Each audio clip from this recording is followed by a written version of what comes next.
This is a second video concerning the circuit board that I bought online.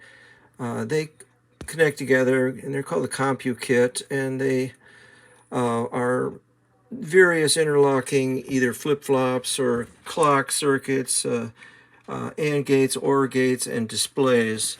Right now I've got it set up to run this particular experiment here, the exclusive OR gate, or also the output from it is over here, which is a truth tables for the exclusive OR gate, and also it shows that they form a portion of the sum portion of a half adder circuit.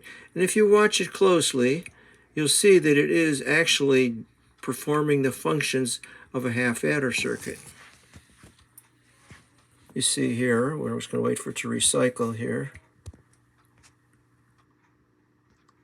0 plus 0 is 0, 0 plus 1 is 1, etc., etc. It does cycle through the way it's supposed to, and I think if I give you a little more information over here, you can see the actual circuit, the way it's hooked up, in the truth table. But that's the output. It actually works. The circuit board is a little bit beat up, but it does work. So stay tuned for more info and watch more of these experiments run. Thank you so very much for watching.